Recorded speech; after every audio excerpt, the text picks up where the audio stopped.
युक्त होता है, आलस से युक्त होता है। रजोगुण की विशेषता क्या है? रजोगुण में चंचलता होती है। तो जो व्यक्ति व्यवहारिक बहुत होता है उसे हम कहते हैं देखो रजोगुण प्रधान है। जो शांत है, शीतल है, सरल है, सहज है, काम क्रोध से परे है, अलग है, हम कहते हैं ये सतोगुण प्रधान है। और जो गुस्सैल है, क्रोधी है, आलसी है, प्रमादी है, उसे हम क्या कहते? ये तमोगुण प्रधान है। तो सतोगुण का मतलब क्या हुआ? सात्विक बनने का मतलब क्या? संत गुरुजन सदा कहते हैं सतोगुण प्रधान बनो। जितना ही हमारा अभक्ष भक्षण होगा, मांसाहार, शराब और आदि आदि व्यसन, जितने भी हम उसमें डूबते जाएंगे, हमारे जीवन में एक भारपन आता जाएगा, हल्कापन नहीं आएगा। हम तमोगुण से युक्त रहेंगे, सदा गुस्सा में रहेंगे, क्रोध में रहेंगे। शीतल बनना है, सरल बनना है, शांत बनना है। प्यारे जनों, इसलिए ध्यान में रखना, भक्ति के जो मार्ग में चलता है वह व्यक्ति शूरवीर होता है, शूरवीर होता है। कामी क्रोधी लालची इनसे भक्ति न होए, भक्ति करे कोई शूरमा जाति वर्ण कुल होए। भक्ति वही कर सकता है। कौन कर सकता है भक्ति? जो शूरवीर होता है, योद्धा होता है, योद्धा। कामी होगा, कामनाओं से युक्त होगा नहीं, क्रोधी होगा वो भी नहीं, लालची वो भी नहीं। लालची का मतलब जिसके अंदर संग्रह की प्रवृत्ति और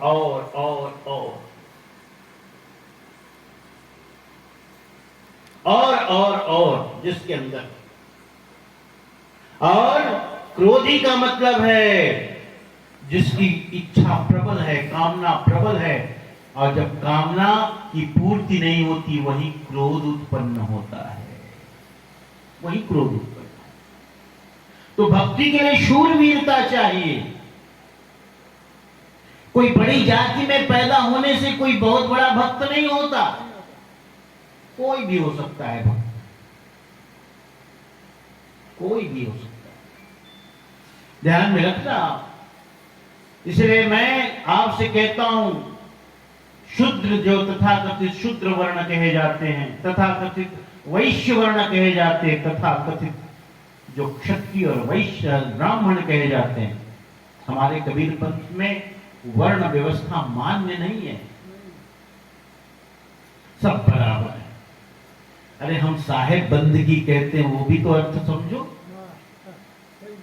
गुरु को साहेब बंदगी कहते हो, शिष्य जब आगे बैठ करके 3 बार साहेब बंदगी, साहेब बंदगी, साहेब बंदगी, तो गुरु भी जवाब में साहेब बंदगी कहते नहीं कहते? कहते नहीं। क्यों कहते जानते? क्योंकि हमारे यहां, हमारे पंथ में यहां मानते हैं कि जो शिष्य के अंदर साहेब है और जो गुरु के अंदर साहेब है उसमें कोई भिन्नता नहीं है। और जब बंदगी हम करते हैं तो शिष्य गुरु को कहता है, हे साहेब, हे गुरुदेव, आपके अंदर जो साहेब है उससे मेरी बंदगी है, मेरा प्रणाम। साहेब, सा मने शरीर, हा मने हृदय, ब मने बसने वाला, साहिब, साहेब। तो गुरु भी कहता है, हे शिष्य, तुम्हारे अंदर भी वो साहेब मौजूद है, उसे मेरा भी प्रणाम। बराबर की बंदगी, बराबर की बंदगी है अपने यहां। तो साहेब बंदगी। हाँ, तो गुरु और शिष्य में चैतन्यगत कोई भेद नहीं है, बस भेद है तो तो ज्ञान के कारण, ज्ञान और अज्ञान, है ना। ये समझो, गुरु जलता हुआ दिया है और शिष्य, जिसके शिष्य का मतलब दिया भी है, तेल भी है, बाती भी है, बस प्रकाश नहीं है, बस उसी का नाम शिष्य। तो गुरु करता ही क्या है? शिष्य को गुरु के सानिध्य में, समीप में, निकट जा करके प्रकाश लेने की जरूरत है, बस प्रकाश की कमी। पात्रता है उनमें, पात्रता है। इसीलिए गुरु ज्ञान देते हैं। जब हम कहते हैं तो गुरु ज्ञान देने का मतलब क्या है? गुरु स्मरण कराते हैं। ज्ञान स्वरूप तुम हो ही, बस स्मरण कराते हैं तुमको कि देखो तुम ज्ञान स्वरूप हो, याद कराते हैं। जैसे कोई भूल जाए उसे स्मरण करा देना। तो ज्ञान दिया नहीं जाता, उसके अंदर पहले से मौजूद है, उसको सिर्फ अनावृत करता है, जो ढका ढका सा है उसको खोल देता है। कहते हैं ना, मृग है, उसकी नाभि में कस्तूरी कुंडल बसे। हाँ, कस्तूरी होती है उसके नाभि में, बड़ी उसमें खुशबू होती है, गंध होती है, सुगंध होती है। लेकिन जैसे मृग को नहीं मालूम होता है कि यह सुगंधी उसकी नाभि से आ रही है, उसी प्रकार तुम्हें भी पता नहीं है, तुम्हें स्मरण कराता है गुरु। इसलिए गुरु की महिमा। प्यारे हंसजनों, तो उन गुरुजनों को हम स्मरण कर रहे हैं जिन्होंने आपके जीवन में प्रकाश लाया, बोध लाया, आपको मनुष्य बनने का अवसर दिया, मनुष्य बनाया। मनुष्य मतलब है जिसके अंदर विवेक है, जिसके अंदर धर्म है, विवेक है, खान पान की शुद्धता है, विवेक है, क्या खाना है क्या नहीं खाना है। जी मेरे सतगुरु दीन दयाल, अहो मेरे साहिब दीन दयाल। क्यों है साहिब दीन के दयाल? टकराएगी कि उससे टकराएगी कि उससे टकराएगी, गली तो सकरी होती गई और गाड़ियां बढ़ती जा रही। तो पहले जब मोटरसाइकिल लेने गए आप, आज से कोई 20 साल पहले, थोड़े थोड़े पैसे जोड़ करके नई मोटरसाइकिल आई, दुकान से, शोरूम से, रोज उसको पोंछा मारते हो, चमकाते रहते हो, साफ सुथरी। और जिसके घर में मोटरसाइकिल हो उनसे जाके पूछ लेते हो, भैया पेट्रोल कहां डलवाते हो? हमने सुना है कि पेट्रोल पंप में भी आजकल मिलावटखोरी चलती है, मिलावटी पेट्रोल मिलता है, डीजल मिलता है। आप बताओ कौन सा पेट्रोल पंप है जहां अच्छा पेट्रोल मिलता है? क्यों भाई? वो पूछ लेता है, अरे मैंने भी नई गाड़ी खरीदी है। कितने की है? 70,000 की है कि 60,000 की है? 60,000 की गाड़ी जब खरीद लेते हो तो इस बात के लिए तुम सावधान रहते हो, हाँ, इस बात के लिए चिंतित रहते हो कि मेरी नई गाड़ी में मिलावटी पेट्रोल न जाए, नहीं तो इंजन खराब हो जाएगा। और ये बेशकीमती गाड़ी, साधन, शरीर, हाँ, बताओ इसमें कुछ भी डाल देते हो? पूछते हो कभी? बताओ, बीड़ी पीने वालों को मैं कह देता हूं, बीड़ी पीते रहते हो, क्या पीते हो बताओ? वो धुआं कहीं नीचे जाता है कभी?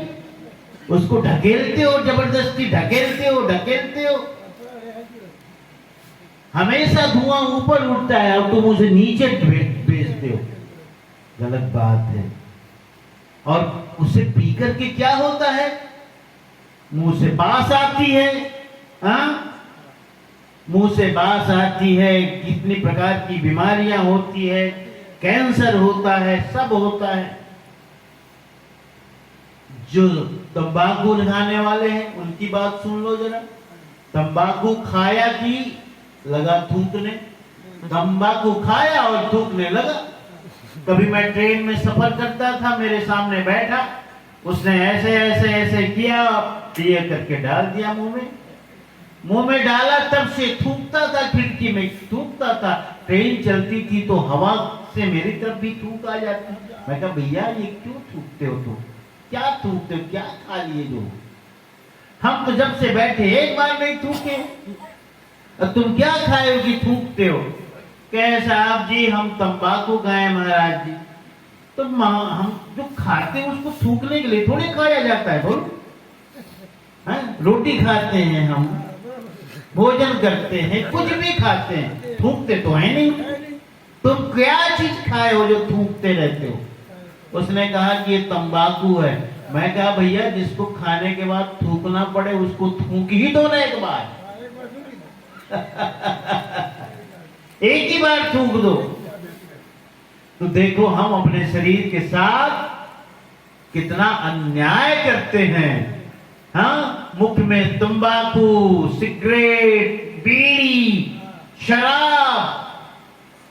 शराब पीने वालों की लीवर खराब हो जाता है, बीमारियां हो जाती है कितनी प्रकार की। देखो उन हमारे गुरुजनों ने क्या किया आपके जीवन में, ये सब बंद कर दिया, प्रकाश लाया ना। नहीं तो आप भी उसी तरह पड़े रहते। उन सब ने सिखाया आपको, दिखाया मार्ग कि देखो ये मनुष्य होने का ढंग नहीं है। मनुष्य तो होया जाता है अपने कर्म से, अपनी रहनी से। तो रहनी क्या है? रहनी ये है कि हम मनुष्य के जैसा भोजन करें, मनुष्य के जैसे आचरण करें, मनुष्य के जैसे विचार रखें, तो मनुष्य है। अब ये कपड़े पहन लेने से कि घर में रह लेने से, तुम कहो भाई पशु तो घर में रहता नहीं, उसको घर बनाता नहीं, हम घर बनाए इसलिए मनुष्य हैं। वो तो कपड़ा नहीं पहनता, हम पहने इसलिए मनुष्य हैं। हाँ, वो तो नहीं नहाता, हम नहाते हैं इसलिए मनुष्य हैं। वो ब्रश नहीं करता, हम करते इसलिए मनुष्य है। ये कोई बड़ी बात नहीं। बड़ी बात क्या है? मनुष्योचित आपके अंदर गुण आवे। और मनुष्योचित गुण क्या है कि मनुष्य शुद्ध शाकाहारी है। प्रकृति परमात्मा ने मनुष्य को मांसाहारी नहीं बनाया भाई, ध्यान रखो। अगर मनुष्य मांस खाता है तो इसकी भूल है, गलती है। मांसाहारी है ही नहीं मनुष्य। देखो मांसाहारी जो जानवर है उसकी सबसे बड़ी पहचान, ध्यान रखना, मैं आपको बहुत खोजपूर्ण बातें बता रहा हूं। जो मांसाहारी जानवर होता है वो जीभ से पानी पीता है। देख लो आप, कुत्ते को देखो, बिल्ली को देखो, शेर को देखो, सब जीभ से लप लप लप लप करके पानी पीते। देखा? और आप कैसे पानी पीते हो? आप भी ऐसे करते हो क्या? थाली लेके ऐसे ऐसे करते हो क्या? नहीं करते। आप गिलास से पानी पीते, लोटे से पानी पीते। तो पहली बात कि हम शुद्ध शाकाहारी हैं। दूसरी बात देखो, जितने भी मांसाहारी जानवर हैं उसको शिकार करना है, किसी पशु को मारना है तो किसी को शिकार करना है तो उसके लिए नाखून चाहिए, जबड़ा चाहिए। वो तलवार लेके तो जाता नहीं। शेर को कभी देखा? कहां जा रहे हैं भाई? तलवार लेके। कभी शेर ने कहा नहीं मेरे को शिकार करना है इसलिए निकला हूं चाकू आकू लेके, नहीं। प्रकृति परमात्मा ने क्या किया? उसके नाखून नुकीले बना दिए, जबड़ा मजबूत बना दिया। हाँ, क्योंकि इसी में पकड़ करके उसे घसीटते लाना ले जाना है। तो उसका नाखून बड़ा बनाया, जबड़ा मजबूत बनाया, पैर मजबूत, ताकत दी, शक्ति दी उसको, दौड़ने की गति दी। अब मिलान करो, कहीं तुम ठहरते हो इसके अंतर्गत, कहीं नहीं।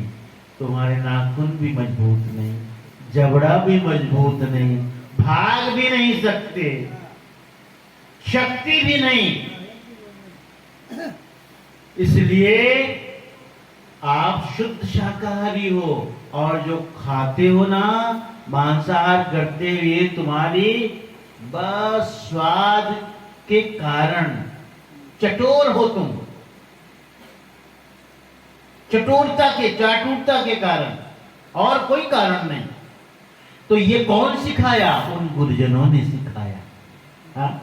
तभी आपके जीवन में सात्विकता आई, आपको सिखाया कि नहीं तुम मनुष्य हो। इसलिए कबीरपंथी बनने का मतलब क्या? कबीरपंथी का मतलब है जिसके जीवन में रहनी और गहनी है, खान पान शुद्ध है। इसलिए तो ज्यादा कबीरपंथी नहीं दिखते आपको, कह दूं मैं। और हमारे कबीरपंथ में भी छूट दे दें तो बहुत हो जाएंगे संख्या में, हाँ? नहीं हो जाएंगे बहुत। लेकिन हमारे यहाँ कभी कोई शिष्य बनाते हैं किसी को, तो क्या कहते हैं? भैया एक बात बताओ, खाते पीते तो नहीं हो ना? और खाते पीते का मतलब कोई रोटी चावल की बात नहीं हो रही है, वो तो सब खाते पीते हैं।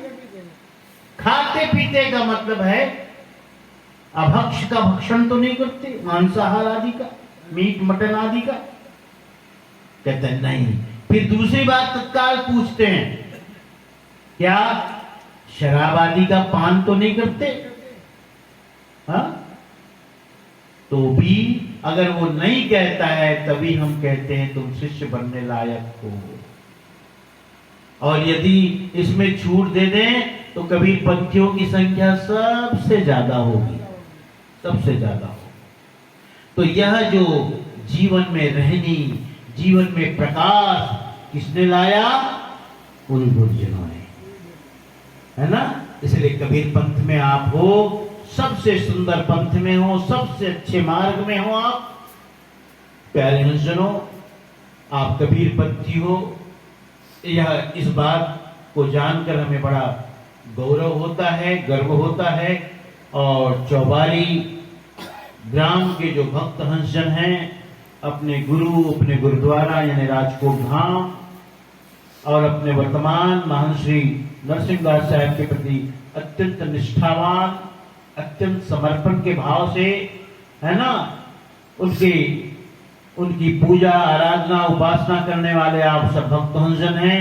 प्यारे हंसजनों, मैं आप सभी को एक दूसरे कार्य से भी आया हूं, निमंत्रण देने।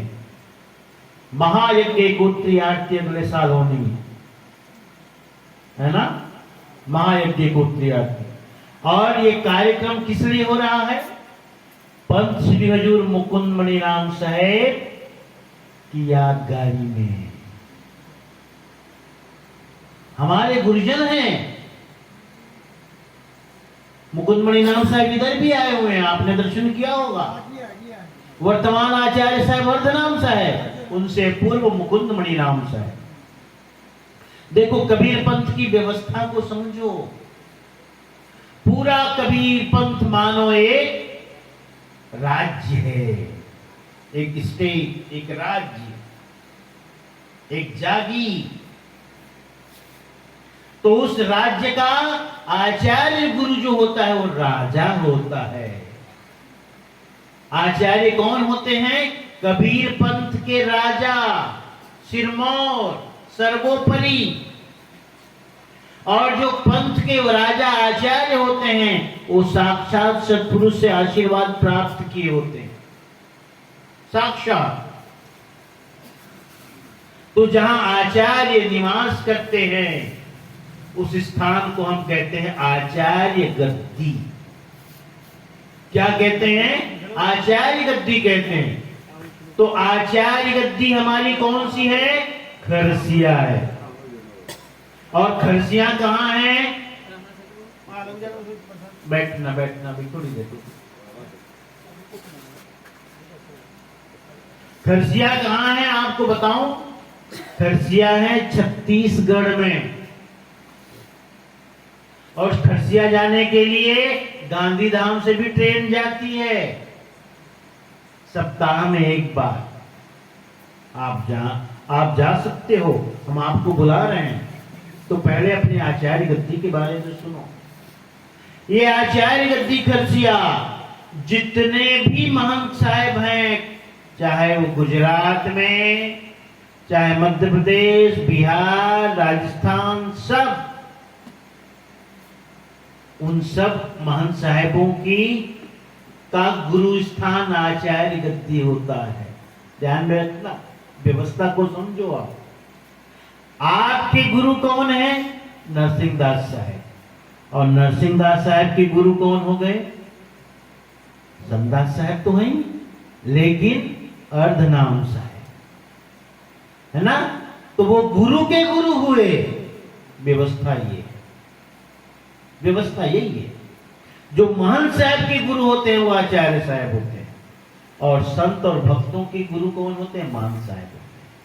और मान साहब के गुरु आचार्य गुरु होते हैं।